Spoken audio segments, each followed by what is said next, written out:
Hello friends, welcome to new mentors exam 360. So ఈరోజు current affairs టాపిక్లో మనం discuss చేయబోయే అంశం వచ్చేసి మనకి ఇక్కడ చూసుకోవచ్చు మీరు. So UNESCO world heritage sites. So మనకి రీసెంట్గా ఆగస్ట్ 31 రోజు మనకి యునెస్కో వాళ్ళు ఒక డిక్లరేషన్ ఇచ్చారండి. అదేంటంటే ప్రపంచంలో ఉన్నటువంటి మనకి ఈ వరల్డ్ హెరిటేజ్ సైట్స్ అంటే ప్రపంచ వారసత్వ సంపద అయితే ఉందో సో దాన్ని కాపాడుకోవాలని చెప్పేసి ఒక స్టేట్మెంట్ అయితే ఇచ్చారు. సో ఆ యాంగిల్లో చూసుకుంటే కనుక మనకి మళ్ళీ ఇది న్యూస్లో రావడం జరిగింది కరెంట్ అఫైర్స్లో భాగంగా. సో ఈరోజు క్లాస్లో మనము ఈ వరల్డ్ హెరిటేజ్ సైట్స్ అంటే ఏమిటి, సో దాన్ని డిసైడ్ చేయడానికి క్రైటీరియా ఏమిటి, అసలు ఇది ఎందుకు న్యూస్లో ఉంది, సో ఇలాంటి అంశాలను కూడా మనం ఇప్పుడు డిస్కస్ చేసే ప్రయత్నం అయితే చేద్దాం. ఫస్ట్ క్లాస్లోకి వెళ్ళిపోదాము. అయితే రీసెంట్గా ఇది ఎందుకు న్యూస్లో వచ్చిందంటే మెయిన్గా ఇక్కడ చూడొచ్చు, ఇక్కడ ద రెడ్ ట్యాగ్ అంటే వెనిన్స్ అనేటువంటి ఒక సిటీ ఉంటుందండి. సో ఇది ప్రపంచ వారసత్వ సంపదల్లో ఒక సిటీగా ఇది గుర్తింపు పొందింది. సో ఈ వెనిన్స్ సిటీ అనేది మనకి 2020 అంటే మనకి రీసెంట్గా మనకి ఫ్లడ్స్ రావడం జరిగిందండి. అంటే 2019లో మనకి పాండమిక్లో ఆ టైంలో మనకి తీవ్రమైన వరదలు రావడం వల్ల ఆ తర్వాత మనకి విపరీతమైనటువంటి టూరిస్ట్ కూడా చాలామంది ప్రపంచం నుంచి వెనిన్స్ సిటీకి వెళ్తూ ఉంటారు. సో వారి అది వెళ్ళడం ద్వారా ఆ ఫ్లడ్స్ రావడం ద్వారా మరియు క్లైమేట్ చేంజ్ ద్వారా సో ఇవన్నిటి ద్వారా ఈ సిటీ తన యొక్క ప్రాముఖ్యతని కోల్పోతుంది. సో దానికోసం అని చెప్పేసి దీన్ని రెడ్ కేటగిరీలో యునెస్కో ప్రకటించింది. సో దాని ద్వారా మీనింగ్ ఏంటంటే అక్కడ ఉన్నటువంటి ప్రభుత్వం దాని మీద చర్యలు తీసుకోవాలని చెప్పేసి యునెస్కో వారు చెప్తా ఉన్నారు అనమాట. సో ఇది మనకి న్యూస్లో ఉన్నటువంటి కాంటెక్స్ట్. ఆ తర్వాత సో ఇప్పుడు మనం మెయిన్గా ఇష్యూకి వెళ్ళిపోతే, so what is the world heritage site అంటే ప్రపంచ వారసత్వ సంపద అంటే ఏమిటి, సో దాన్ని యునెస్కో ఎలా డిఫైన్ చేస్తుంది అంటే ఇక్కడ చూడొచ్చు, heritage is our legacy so from the past, so what we live with today and what we pass on to future generations. Our cultural and natural heritage are both irreplaceable sources of life and inspiration. అంటే మనం ఇప్పుడు జీవిస్తున్నాం, ఏదైనా మనం ఒక మానవాళి మనం జీవిస్తున్నామంటే it's a relic of the future అండి. అంటే మనకి పాస్ట్లో జరిగినటువంటి ఈవెంట్స్ సో అవన్నీ కూడా దానికి మనకి మారల్స్ వాల్యూస్ అవన్నీ మనం పాస్ అవ్వడం జరిగినాయి. సో ఆ సంపద వారసత్వ సంపద అంటాం మనం దాన్ని. సో దాన్ని కాపాడుకోవాల్సిన అవసరం మనకి ఎంతైనా ఉన్నది కాబట్టి దాన్ని కన్జర్వ్ చేసేటువంటి ఎఫర్ట్ సో దానికి కొన్ని క్రైటీరియా ఉంటుంది. సో దానిలో భాగంగానే అటువంటి వాల్యుబుల్ రిసోర్సెస్ అంటే మనకి న్యాచురల్ రిసోర్సెస్ కావచ్చు, మనకి ఫారెస్ట్ లాంటివి, లేకపోతే టెంపుల్స్ కావచ్చు, సో ఇవన్నీ కూడా మనకు ఒక లెగసీ అనమాట. అంటే మనకు వారసత్వంగా మనకి పూర్వీకుల నుంచి మనకు వచ్చిన వారసత్వ అది ఒక వ్యవస్థ లాంటిది అది. సో దాన్ని ప్రొటెక్ట్ చేయాలని కూడా చెప్తా ఉన్నారు.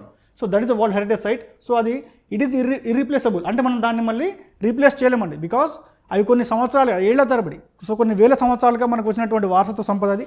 సో అది ఒక్కసారి కనుక కోల్పోతే కనుక ఇట్ కెనాట్ బి రీప్లేసబుల్ అంటే మళ్ళీ దాన్ని మనం రీప్లేస్ చేయలేము. సో అటువంటి దాన్ని మనము ప్రపంచ వారసత్వ సంపదగా మనం గుర్తిస్తాం. ఇక్కడ చూడొచ్చు, world heritage sites are designated by the UNESCO for having cultural, historical, scientific other forms of significance. అంటే మనకి చూడొచ్చు కల్చరల్ అంటే మనకి కల్చర్ పరంగా, ఆ తర్వాత మనకి హిస్టారికల్ మనకి చారిత్ర మనకి హిస్టరీ పరంగా, ఆ తర్వాత సైంటిఫిక్ అంటే మనకి దాంట్లో ఉన్నటువంటి సైంటిఫిక్ వాల్యూస్ సో అవన్నీ కూడా మనం కన్సిడరేషన్లో తీసుకుంటాము. So that is out standing value to humanity అంటే మానవాళికి అదొక అవుట్ స్టాండింగ్ వాల్యూస్ ఇచ్చేటువంటి ఏమన్నా మనకి ప్లేసెస్ కానీ సో మనకి ఇంటాంజిబుల్ కల్చర్ అంటాం కొన్ని, సో అవన్నీ కూడా దీనిలో ఇంక్లూడ్ అయి ఉంటాయి. So this is about world heritage sites. ఆ తర్వాత వచ్చేసి మనము so this is embodied in a international treaty. So వీటన్నిటిని కాపాడడానికి సో ఇది ప్రపంచ దేశాలలో మనకి దగ్గర 190 స్టేట్ పార్టీస్ ఉంటాయి కన్వెన్షన్స్కి. సో ప్రపంచవ్యాప్తంగా ఉన్నటువంటి ఇటువంటి వారసత్వ సంపద అన్నిటి కూడా కాపాడడానికి మనకి మొట్టమొదటిసారిగా యునెస్కో వాళ్ళు 1972లో ఒక కన్వెన్షన్ అంటే ఒక ఒప్పందాన్ని తీసుకుని వచ్చారు. సో ఈ ఒప్పందంలో ఉన్నటువంటి కంట్రీస్ అన్నీ కూడా ఏవైతే దీన్ని సిగ్నేచర్ పార్టీస్ ఉంటాయో వాళ్ళ దేశంలో ఉన్నటువంటి యునెస్కో సైట్స్ అనేవి కూడా అవి లీగల్గా అవి ప్రొటెక్ట్ చేయాలి. సో వాటి మీద ఒక ఆబ్లిగేషన్ అనేది ఉంటుంది. సో ఇది ఒక కన్వెన్షన్ మనకి world cultural and natural heritage adopted in UNESCO in 1972లో మనకి ఈ కన్వెన్షన్ రావడం జరిగింది. ఆ తర్వాత యాజ్ ఆఫ్ జనవరి 2023 అంటే ఇప్పటివరకు జనవరి 2023 వరకు చూసుకుంటే కూడా సో టోటల్గా మనకి ప్రపంచవ్యాప్తంగా ఇలాంటి సైట్స్ మనకి 1157 అంటే మనకి 1157 సైట్స్ ఉన్నాయి మనకి ప్రపంచవ్యాప్తంగా. అందులో మనకి మెయిన్గా 900 సైట్స్ వచ్చేసి కల్చరల్ సైట్స్ సో ట్రెడిషన్కి సంబంధించింది. ఆ తర్వాత 218 సో 218 వచ్చేసి న్యాచురల్ అంటే మనకి ప్రకృతిలో సహజ సిద్ధంగా వచ్చేటువంటి ఫారెస్ట్ కావచ్చు, లేకపోతే మనకి బయో పార్క్స్ కావచ్చు. సో ఇవన్నీ కూడా అది చూసుకుంటే కూడా 218. ఆ తర్వాత మిక్స్డ్ ప్రాపర్టీస్. సో మిక్స్డ్ అంటే దానికి బోత్ కల్చరల్ అండ్ న్యాచురల్ ఈ రెండు కలిపి ఉంటాయండి. సో దీనికి మెయిన్ ఎగ్జాంపుల్ వచ్చేసి మనకి ఇండియాలో చూసుకుంటే కూడా సిక్కింలో మనకి ఒకే ఒక్క మిక్స్డ్ సైట్ ఉంది. సో కాంచన్జంగా నేషనల్ పార్క్ అది. సో దాని యొక్క వైవిధ్యం ఎలా అంటే అక్కడ ఉన్నటువంటి యానిమల్స్ సో అక్కడ జీవన వైవిధ్యం ఉంది. సో అక్కడ ఉన్నటువంటి ప్రజలకి సిక్కింలో ఉన్నటువంటి ప్రజలకి అదొక కల్చరల్గా కూడా చాలా ఇంపార్టెంట్ ప్లేస్. అందులోనూ అక్కడ చాలా మనకి స్పీసీస్ కూడా మనం కన్జర్వ్ చేస్తున్నాం కాబట్టి అది both natural and cultural site కాబట్టి దాన్ని మనం మిక్స్డ్ సైట్ అన్నాం. సో అటువంటి సైట్స్ మనకి ప్రపంచంలో 39 ఉన్నాయి. సో టోటల్గా వచ్చేసి మనకి 1100 సైట్స్ ఉన్నాయండి వరల్డ్ వైడ్గా. తర్వాత ఇందులో మ్యాక్సిమం మెజారిటీ ఎక్కడ ఉన్నాయంటే ఇక్కడ చూసుకోవచ్చు లిస్ట్లో మనం. సో ఇటలీలో వచ్చేసి మనకి 58 సైట్స్ ఉన్నాయి హైయెస్ట్. తర్వాత చైనాలో వచ్చేసి 56. సో జర్మన్లో వచ్చేసి 51 సైట్స్ ఉన్నాయి. ఆ తర్వాత అట్లాగే మీరు ఇండియా చూసుకుంటే కూడా, సో ఇండియాలో మనకి దాదాపుగా there are 40 UNESCO world heritage sites in ఇండియాలో ఇప్పటివరకు 40 అట్లాంటి ప్లేసెస్ మనకు ఉన్నాయండి. సో ఏదైతే మనకి యునెస్కోలో చోటు దక్కించుకున్నాయో అవి దాదాపు 40 ఉన్నాయి. రీసెంట్గా అంటే మనకి 2021లో మన ఇండియా నుంచి 2 ప్లేసెస్ సెలెక్ట్ అయ్యాయి. ఒకటి వచ్చేసి మనకి ధోల్వీరా. సో ఇది ఇండస్ వ్యాలీ సివిలైజేషన్లో సంబంధించినటువంటి ఒక సిటీ. ఇది ఇప్పుడు మన గుజరాత్ ప్రాంతంలో ఉంది. ఆ తర్వాత రెండోది వచ్చేసి రామప్ప టెంపుల్ అండి. ఇది మన తెలంగాణకు సంబంధించినటువంటి మన ములుగు జిల్లా పాలంపేట వద్ద ఉంది రామప్ప టెంపుల్, కాకతీయుల కాలం నాటిది. ఈ రెండింటికి మనకి చివరిగా 2021లో ఈ యొక్క UNESCO world heritage sites, so ప్రపంచ ఈ వారసత్వ సంపదలో ఈ రెండింటికి చోటు దక్కింది. సో వీటితో కలుపుకొని ఇండియాలో ప్రజెంట్ మనకి 40 సైట్స్ అయితే వరకు మనకి ఉన్నాయి. ఆ తర్వాత క్రైటీరియా, అసలు యునెస్కో వరల్డ్ సైట్ ఇందులో మనకి ప్రపంచ వారసత్వ సంపదలోకి దీనిలోకి వెళ్ళాలంటే, ఏదైనా ఒక ప్లేస్ కానీ ఒక టెంపుల్ కానీ దీనిలోకి వెళ్ళాలంటే మనకు కావాల్సినటువంటి క్రైటీరియా ఏమిటి అంటే ఏ క్రైటీరియాని చూసి ఇందులో ఇంక్లూడ్ చేస్తారు అవి చూసుకుంటే కూడా మనకు దాదాపుగా మనకి 10 ఉన్నాయి. ఆ 10 క్రైటీరియా మనం చూద్దాం ఒకసారి. సో ఫస్ట్ వచ్చేసి మనకి హ్యూమన్ క్రియేటివ్ జీనియస్, అంటే మనిషి ఒక క్రియేటివ్ జీనియస్ తన మెదడు నుంచి సృష్టించినట్టు ఒక అద్భుతాలు. సో ఫర్ ఎగ్జాంపుల్ దీనికి మనం గ్రేట్ వాల్ ఆఫ్ చైనా అని చెప్పుకోవచ్చు. సో అది మనిషి సృష్టించిన ఒక అద్భుతం అది. సో అట్లాంటివి ఒకటి. లేకపోతే ఇంటర్చేంజ్ ఆఫ్ వాల్యూస్, అంటే మనకి విలువలు. సో ఒక జనరేషన్ నుంచి ఒక జనరేషన్కి విలువలు పాస్ అవుతుంటాయి. సో ఏదైనా ఒక కట్టడం కానీ ఏదైనా ఒక ప్రాంతం కానీ అటువంటి విలువల్ని పాస్ ఆన్ చేసేవి ఉంటే కూడా దాన్ని కూడా ఇందులో చోటు కల్పిస్తారు. దీనికి మెయిన్గా ప్రధానంగా ఎగ్జాంపుల్గా మనం టెంపుల్స్ చెప్పుకోవచ్చు. సో చాలా దేవాలయాలు ఉంటాయి, అవి మనకి ఓన్లీ కల్చర్నే కాదు మనకి వాల్యూస్ని కూడా పాస్ ఆన్ చేస్తుంటాయి. సో అదొక క్రైటీరియా. సో నెక్స్ట్ క్రైటీరియా వచ్చేసి testimony to the cultural tradition, అంటే ఇంతకుముందు జరిగినటువంటి హిస్టారికల్, సో చరిత్రకి ఏదన్నా మనకి సాక్ష్యంగా నిలిచినటువంటి ఉంటే, సో మనకి బరియల్ గ్రౌండ్స్ కావచ్చు, లేకపోతే అప్పుడు జరిగినటువంటి యుద్ధం చేసినటువంటి ప్లేసెస్ కావచ్చు. సో అవి కూడా గతంలో జరిగినటువంటి హిస్టారికల్ ప్లేసెస్కి అవి ప్రజెంట్ సాక్ష్యాలుగా ఉంటున్నాయి. సో అటువంటి ప్లేసెస్ని కూడా ఇందులో ఇంక్లూడ్ చేయొచ్చు. ఆ తర్వాత సిగ్నిఫికెన్స్ ఇన్ హ్యూమన్ హిస్టరీ, అంటే ఇప్పుడు ఉన్నటువంటి మనకి హ్యూమన్ హిస్టరీలో సో దానికి ఏదైనా ఇంపార్టెంట్ చోటు కల్పించగలిగితే, అంటే ఇప్పుడు దానికైనా ప్రాముఖ్యత ఉంటే కూడా దాన్ని కూడా ఇంక్లూడ్ చేస్తారు. ఆ తర్వాత నెక్స్ట్ క్రైటీరియా వచ్చి ట్రెడిషనల్ హ్యూమన్ సెటిల్మెంట్, అంటే ఒకప్పుడు సో హ్యూమన్ సెటిల్మెంట్స్ మనకి స్టోన్ ఏజ్ కానీ లేకపోతే మనకి పురాతన కాలంలో మనకి ఇండస్ వ్యాలీ సివిలైజేషన్స్ ఉన్నాయి. సో అప్పుడు వాళ్ళు ఉన్నటువంటి సెటిల్మెంట్ ప్లేసెస్ ఉంటే సో దాన్ని కూడా కన్సిడరేషన్ తీసుకుంటారు. ఆ తర్వాత heritage associated with events of universal significance, అంటే ప్రపంచవ్యాప్తంగా ప్రాముఖ్యత ఉన్నటువంటి ప్లేసెస్. సో అవి ఒకటి. ఆ తర్వాత న్యాచురల్ ఫినామినా ఆర్ బ్యూటీ, అంటే న్యాచురల్గా సో ప్రకృతిలో సహజసిద్ధంగా వచ్చినటువంటి మనకి ప్లేసెస్. సో మనకి సీనిక్ బ్యూటీ ఏదైతే ఉందో మెయిన్గా మనకి వెస్టర్న్ ఘాట్స్ కావచ్చు, లేకపోతే సైలెంట్ వ్యాలీ నేషనల్ పార్క్ కావచ్చు, ఇట్లాంటి ప్లేసెస్ అనమాట. ఈ కాంచనడొంగ కావచ్చు. సో అది న్యాచురల్ హెరిటేజ్ సైట్స్గా దాన్ని గుర్తిస్తారు. ఆ తర్వాత major stages of earth history, అంటే ఎర్త్ హిస్టరీలో సో మన ఎర్త్ స్టార్ట్ అయినప్పుడు, భూమి స్టార్ట్ అయినప్పటి నుంచి సో దానికి జియోలాజికల్ సైకిల్లో వచ్చినటువంటి మేజర్ స్టేజెస్ ఏమైనా ఉన్నాయో సో దానికి సాక్ష్యాలుగా మనకి ఏదైనటువంటి రాక్స్ కానీ సో శిలాజలాలు కానీ ఫాజిల్ ఫ్యూయల్స్ కానీ ఉంటే దాన్ని కూడా గుర్తిస్తారు. ఆ తర్వాత significant ecological and biological process, so మనకి ప్రకృతికి సంబంధించిన ఎకలాజికల్ అండ్ బయోలాజికల్ ప్రాసెస్ కూడా. ఆ తర్వాత చివరిగా significant natural habitat of biodiversity. So ఇక్కడ చూడొచ్చండి. సో బయోడైవర్సిటీలో మనకి చాలా వరకు స్పీసీస్ ఇప్పుడు కనుమరుగవుతున్నాయి. ఫర్ ఎగ్జాంపుల్ ఇప్పుడు మన దగ్గర కాజీరంగా నేషనల్ పార్క్ ఉంది. అక్కడ మనకి ప్రపంచంలో ఎక్కడ అరుదైనటువంటి జీవి ఒకటి, సో 1 హార్న్ రైనోసరస్ అంటాం దాన్ని. సో వన్ హార్న్ రైనోసరస్ అనేది మనకి కాజీరంగా నేషనల్ పార్క్లో ఉంది అస్సాంలో. సో దాన్ని కన్జర్వ్ చేయాలంటే ఆ పార్క్ని ఒక వరల్డ్ హెరిటేజ్ సైట్స్కి మనం తీసుకుని సో దాని ప్రభుత్వం ప్రత్యేక శ్రద్ధతోని ఆ యొక్క 1 హార్న్ రైనోసరస్ని కన్జర్వ్ చేయడం జరుగుతుంది. సో అట్లాంటి ప్లేసెస్ ఏమైనా ఉన్నా, అంటే రేర్ స్పీసీస్ మనకు ఉన్న ప్లేసెస్ దాన్ని కూడా మనము ఒక వరల్డ్ హెరిటేజ్ సైట్స్గా మనం దాన్ని ప్రకటించవచ్చు. సో ఏదైనా ఒక ప్లేస్ కానీ సో లేకపోతే ఒక సీనిక్ బ్యూటీ అంటే ఒక న్యాచురల్ ఎకలాజికల్ ప్రాసెస్ కానీ సో ఇవి ఏమైనా కూడా ఈ 10 క్రైటీరియా కనుక ఇందులో ఏ ఒక్క క్రైటీరియా కూడా మీట్ అయితే కనుక దాన్ని యునెస్కో వాళ్ళు ప్రపంచ వారసత్వ సంపదగా గుర్తిస్తారు. So these are the criteria అనమాట. ఆ తర్వాత types of world heritage sites, అంటే ఈ వరల్డ్ హెరిటేజ్ సైట్స్ ప్రపంచ వారసత్వ సంపదల్లో మనకి రకాలు ఏంటండి. So what are the types. ఇక టైప్స్ చూసుకుంటే కూడా ఫస్ట్ మనకి కల్చరల్ సైట్స్ అండి. సో కల్చరల్ సైట్స్ అంటే మనం యూజ్ చేసేటువంటి కల్చర్, సో మన సంప్రదాయం. సో సంప్రదాయంగా మనం యూజ్ చేసేటువంటి టెంపుల్స్ కానీ అవి కానీ వాటన్నిటిని కూడా కల్చర్తో ముడిపడి ఉన్నట్టు ఏమైనా ఉంటాయో దాన్ని మనం కల్చరల్ సైట్స్ అంటామండి. సో అవి హిస్టారికల్ బిల్డింగ్స్, సో మనకి మనకి పురాతన కాలంలో బిల్డింగ్స్ కావచ్చు, లేకపోతే సిటీస్ కావచ్చు. సో మోనమెంట్స్ అంటే కట్టడాలు. ఆ తర్వాత ఆర్కియలాజికల్ ఎగ్జాంపుల్స్. సో ఆర్కియలాజికల్ అంటే త్రవ్వకాల్లో బయటపడినటువంటి సిటీస్ ఏమైనా ఉంటే.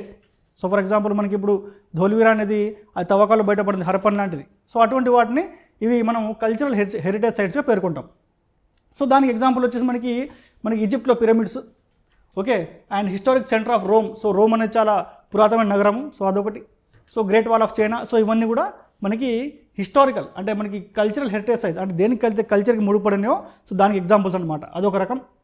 సో నెక్స్ట్ టైప్ వచ్చేసి మనకి న్యాచురల్ హెరిటేజ్ సైట్స్, అంటే ప్రకృతిలో సహజ సిద్ధంగా అంటే ఏమాత్రం మనకి మనిషి యొక్క ఇంటర్వెన్షన్ లేకుండా వచ్చేటి దాన్ని మనము న్యాచురల్ సైట్స్ అంటాం. సో దాన్ని these encompasses area such as ecosystems కానీ, లేకపోతే జియోలాజికల్ ఫార్మేషన్స్. సో మన భూమి లోపల ఉన్నటువంటి ఫార్మేషన్స్, రాక్స్ కానీ, లేకపోతే ఫాజిల్ ఫ్యూయల్స్ కానీ, అవన్నీ కూడా మనకి ఈ కేటగిరీలోకి వస్తాయి. సో ఇక్కడ చూసుకుంటే మనకి మెయిన్గా ఇక్కడ Galapagos islands, okay, the great barrier reef in the Australia. So మనకి ఆస్ట్రేలియాలో మీరు మ్యాప్ చూసుకుంటే మనకి ఆస్ట్రేలియా ఒక నార్త్ ఈస్టర్న్ సైడ్ చూసుకుంటే కూడా మీకు ఒకటి గ్రేట్ బ్యారియర్ రీఫ్ అనేది వస్తుందండి. సో ఆ గ్రేట్ బ్యారియర్ రీఫ్కి చాలా ఇంపార్టెన్స్ ఉంటుంది మనకి బయోడైవర్సిటీలో. సో అవన్నీ కూడా కన్జర్వ్ చేయడానికి దీన్ని మనము న్యాచురల్ హెరిటేజ్ సైట్స్ కింద దాన్ని పెడతాం. ఆ తర్వాత మూడో కేటగిరీ వచ్చేసి మనకి మిక్స్డ్ సైట్స్ అండి. సో ఈ మిక్స్డ్ సైట్స్లో మనకి అవి బోత్ న్యాచురల్ అండ్ కల్చరల్.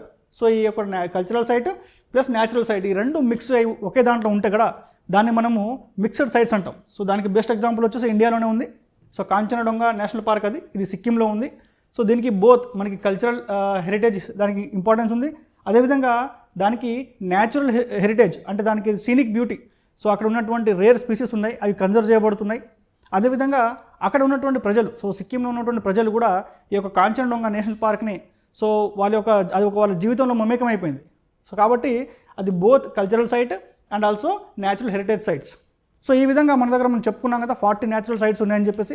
దాంట్లో మనకి ఒకే ఒక మిక్స్డ్ సైట్ ఉందండి. ఆ మిక్స్డ్ సైట్ వచ్చేసి మనకి కాంచనడొంగా నేషనల్ పార్క్, ఇది సిక్కింలో ఉంది. తర్వాత ఇందులో మనకి తర్వాత యునెస్కోలో సో మరొక 2 టైప్స్ ఆఫ్ ఈ న్యాచురల్ హెరిటేజ్ సైట్స్ని యాడ్ చేయడం జరిగిందండి. అవి వచ్చేసి ఒకటి UNESCO intangible cultural heritage. So మనకి ఏదన్నా మనం తీసుకుంటే సో ఇక్కడ మనం ఇన్సేపు మనం మాట్లాడుకున్నాం కదా మిక్స్డ్ సైట్స్, కల్చరల్ సైట్స్, ఇవన్నీ కూడా టాంజిబుల్ అండి. సో టాంజిబుల్ అంటే సో మనం ఏదైతే మనం ముట్టుకోగలమో సో దానికి ఫిజికల్ ఫామ్ ఉంటే దాన్ని మనం టాంజిబుల్ అంటాం. కానీ మనకి హిస్టారికల్ చూస్తే అంటే మన వారసత్వ సంపదను చూస్తే అవి మనకి నాన్ టాంజిబుల్ కూడా ఉంటాయండి. సో నాన్ టాంజిబుల్ అంటే మనం వేటైతే మనం వాటిని ముట్టుకోలేము, జస్ట్ దాని ఒక ఫీలింగ్ మనకు కలుగుతుంది, స్పర్శ మనకు ఉంటుంది, మనం వినగలము, మనం దాన్ని ఫీల్ అవ్వగలం, కానీ దాన్ని మనం ముట్టుకోలేము. దాన్ని మనము ఇంటాంజిబుల్ అంటామండి. సో మన ప్రకృతి వారసత్వ సంపదల్లో మనకి ఇంటాంజిబుల్ కూడా ఉన్నాయి కొన్ని. సో దాన్ని కూడా ఇంక్లూడ్ చేయాలని చెప్పేసి యునెస్కో ఒక లిస్ట్ తీసుకొచ్చింది. దాన్ని ఇంటాంజిబుల్ కల్చరల్ హెరిటేజ్ సైట్స్ అంటాం మనం. సో ఇక్కడ చూడొచ్చు ఎగ్జాంపుల్ దానికి. So ICH, so intangible cultural heritage is a practice, representation, expression of knowledge, talent. So India has 14 cultural heritage sites in UNESCO's intangible cultural heritage list. So ఇక్కడ చూడొచ్చు. So మనిషి సృష్టించినటువంటి knowledge కానీ, ఒక talent కానీ, so ఏదైనా మనకి music కానీ, సో ఇవన్నీ కూడా హ్యూమన్ క్రియేషన్స్ అండి. సో ఆ హ్యూమన్ క్రియేషన్స్ కూడా మనకి తరతరాలుగా హిస్టరీ నుంచి మనకి కిందికి వస్తుంది, అంటే మన generation to generation pass on అవుతుంది. సో అటువంటి వాటిని కూడా గుర్తిస్తుంది మనకి UNESCO intangible cultural heritage sites. So దాంట్లో మనకు మెయిన్గా మీరు ఎగ్జాంపుల్ చూసుకుంటే కూడా ఇక్కడ యోగా, సో యోగాని చేర్చారు అందులో. ఆ తర్వాత కుంభమేళ మనకు తెలుసు, మనకి ప్రతి సంవత్సరం మనకి ఇక్కడ వారణాసిలో జరుగుతుంది. అండ్ ప్రతి సంవత్సరం కాదు 12 ఇయర్స్కి ఒకసారి అలా జరుగుతుంది. ఆ తర్వాత నవరోజ్ అనేది ఇది పార్స్లకు సంబంధించిన ఒక festival. So Navroz festival. So అదేవిధంగా మనకి ఇంకా చూసుకుంటే కూడా మనకి దుర్గామాత యొక్క పూజా విధానము. సో ఇవన్నీ కూడా మనం చూడలేము, but we can feel it. So అది కూడా మనకి వారసత్వ సంపదే. సో ఇవన్నీ కూడా మనము దీనిలో ఇండియాలో ప్రజెంట్ 14 ఉన్నాయి. సో కొన్ని ఎగ్జాంపుల్ నేను ఇచ్చాను, యోగా, నవరోజ్, కుంభమేళ లాంటివి. ఆ తర్వాత చివరిగా ఇంకోటి లేటెస్ట్ అడిషన్ వచ్చేసి మనకి యునెస్కోస్ గ్లోబల్ జియో పార్క్స్ అండి. సో దీన్ని మనము జియో హెరిటేజ్ సైట్స్ అని కూడా అంటాం. సో జియో హెరిటేజ్ సైట్స్ అంటే మన భూమి, సో అది ఎప్పుడైతే మనకు ఉద్భవించిందో దాని యొక్క సైకిల్లో మనకి వేరియస్ టైప్స్ ఆఫ్ రాక్స్ ఉంటాయి, సో శిలాజలాలు ఉంటాయి, సో ల్యాండ్ ఫామ్స్ ఉంటాయి. సో అవి కూడా మన ఎవల్యూషన్ ఆఫ్ ఎర్త్కి అది చాలా ఇంపార్టెంట్ మనకు అవుతుంది. సో దాన్ని కూడా కన్జర్వ్ చేయాలి కాబట్టి ఈ జియో గ్లోబల్ పార్క్స్ అనే దాన్ని కూడా యునెస్కో ఒక లిస్ట్ తీసుకొచ్చింది. అయితే ప్రజెంట్ మన ఇండియా నుంచి అయితే ఈ గ్లోబల్ పార్క్ యునెస్కో లిస్ట్లో అయితే మన దగ్గర ఉన్న సైట్స్ అయితే ఒకటి కూడా ఇప్పటిదాకా అందులో చేర్చబడలేదు. బట్ ఇండియాలో ఉన్నటువంటి ఒక సంస్థ, సో దాన్ని మనం GSI, so geological survey of India అంటామండి. సో ఈ geological survey of India so ఇండియాలో ఉన్నటువంటి కొన్ని ఈ జియో హెరిటేజ్ సైట్స్ అంటే మన భూమికి సో మెయిన్గా మనకి రాక్స్ కావచ్చు, సో ఈ ఫజిల్ ఫ్యూయల్ కావచ్చు, వీటిని కన్జర్వ్ చేయడానికి ఒక లిస్ట్ని మెయింటైన్ చేసుకుంటూ ఇండియా ఈ జిఎస్ఐ అంటే జియోలాజికల్ సర్వే ఆఫ్ ఇండియా కింద సో కొన్ని సైట్స్ని మెయింటైన్ చేస్తుంది అనమాట. సో దాన్ని మనం ఇక్కడ చూడొచ్చు. It refers to the geological features which are inherently or culturally significant, offering insights of the earth evolution and history to the earth science that can utilize for education. So education utilize చేసేటువంటి మనకి భూమికి సంబంధించినటువంటి ఆనవాళ్ళుగానే ఉంటే కూడా దాన్ని Jio heritage sites కింద మనం పొందుపరుస్తాం. అయితే ఇక్కడ మీరు చూడొచ్చు మనకి జియోలాజికల్ సర్వే ఆఫ్ ఇండియా ఏదైతే ఉందో ఇండియాలో, సో అది ఈ జియో హెరిటేజ్ సైట్స్ ఉందో దాని యొక్క కొన్ని క్రైటీరియా ఉంటుంది. ఆ క్రైటీరియాతో దాన్ని ఇందులో లిస్ట్ చేస్తారు. సో అక్కడ ఉన్నటువంటి స్టేట్ గవర్నమెంట్ అయితే స్టేట్ గవర్నమెంట్ కానీ లేకపోతే సెంట్రల్ గవర్నమెంట్ కానీ ఖచ్చితంగా దానికోసం ప్రొటెక్షన్ అయితే చేయాల్సి ఉంటుంది. సో ఈ జియో హెరిటేజ్ సైట్స్ కనుక చూసుకుంటే కూడా సో తెలంగాణ రాష్ట్రంలో అయితే ప్రజెంట్ ఏం లేవు. సో ఏపీలో కొన్ని ఉన్నాయి. సో దాంట్లో మెయిన్గా వచ్చేసి మనకి విశాఖపట్నం, భీమునిపట్నం ప్రాంతంలో మనకి ఎర్రదిబ్బలు ఉంటాయండి. సో ఎర్రదిబ్బలు ఉంటాయి, రెడ్ కలర్లో మనకి అక్కడ ఒక ఏరియా ఉంటుంది. సో అదొక జియో హెరిటేజ్ సైట్ అని చెప్పి డిక్లేర్ చేశారు. అదేవిధంగా మనకి తిరుపతిలో కొన్ని ఉన్నాయి, సో నల్లమల అడవుల్లో. సో ప్రజెంట్ తెలంగాణలో అయితే కొన్ని ప్రపోజల్స్ పంపించడం జరిగింది. సో అవి కన్సిడరేషన్లో ఉన్నాయి. ఓకే, సో ఇవన్నీ కూడా మనకి మెయిన్గా geological survey of India so వాళ్ళ యొక్క ఆధ్వర్యంలో ఈ యొక్క జియో హెరిటేజ్ సైట్స్ మనం ఇండియాలో మనం మెయింటైన్ చేస్తున్నాం. ఆ తర్వాత నెక్స్ట్ వచ్చేసి మనకు ఒక లా ఉందని దీని మీద. So geo heritage sites and geo relics. So దీన్ని ఏదైతే మనం అనుకున్నామో ఈ యొక్క జియో సైట్స్ కోసం దీనికోసం ప్రత్యేకంగా ఒక చట్టం అయితే మన దగ్గర లేదు కాబట్టి దీన్ని 2022లో ఒక చట్టంని ఒక సైట్ ఏంటంటే geo heritage sites and geo relics preservation and maintenance bill. So ఇది ఇంకా 2022లో పెట్టారు. సో ఇది ఇంకా పరిశీలనలో ఉంది.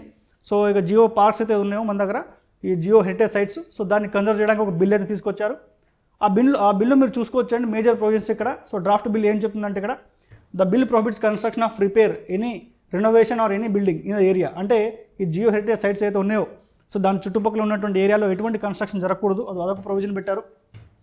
ఆ తర్వాత as a signature to the UNESCO convention. So India మనం ఈ యునెస్కో సైట్స్ ఈ వారసత్వ సంపదకు సంబంధించినటువంటి కన్వెన్షన్లో ఒక మెంబర్ కాబట్టి ఖచ్చితంగా బిల్ అయితే చేయాల్సి ఉంటుంది కాబట్టి ఈ బిల్ని తీసుకొచ్చారు. ఆ తర్వాత ఇక్కడ చూడొచ్చు జియోలాజికల్ సర్వే ఇండియా ప్రజెంట్ అయితే మన దగ్గర 32 జియో హెరిటేజ్ సైట్స్ ఉన్నాయి అయితే మనకి జియోలాజికల్ సర్వే ఇండియా మెయింటైన్ చేస్తుంది. సో అవన్నీ కూడా ఈ బిల్లు పెట్టారు. సో ఈ బిల్ ఇంకా పాస్ అవ్వలేదు, ఇంకా పరిశీలన స్థాయిలోనే ఉంది. సో డెఫినెట్గా ఈ బిల్ పాస్ అయితే కనుక ఈ జియో హెరిటేజ్ సైట్స్ని కన్జర్వ్ చేయడానికి మన దగ్గర ఒక లీగల్ ప్రొవిజన్ అయితే మన దగ్గరికి వస్తుంది. ఆ తర్వాత ఈ వీడియోలో లాస్ట్గా మనము ఇంకొన్ని మనకి ఎగ్జామ్ పాయింట్ ఆఫ్ వ్యూలో సంబంధించి ఇంపార్టెంట్ పాయింట్స్ మనం డిస్కస్ చేద్దాము. అందులో ఒకటి మెయిన్గా చూడండి, the UN calls for the nomination of more biodiversity rich areas so and heritage sites that emphasis on the importance of the sites in national biodiversity studies. అంటే ఈ యునెస్కో అయితే ఉందో సో ప్రపంచ దేశాలన్నిటి కూడా ఒక పిలుపునిచ్చింది. సో ఇవన్నీ ఏరియాస్ ఏవైతే ఉన్నాయో అవన్నీ కూడా మనము దాని యొక్క లిస్టింగ్ అనేది పంపిస్తే సో దాని యొక్క ఇంపార్టెన్స్ గుర్తించి దాన్ని కన్జర్వ్ చేసే అవకాశం అయితే ఉంటుంది.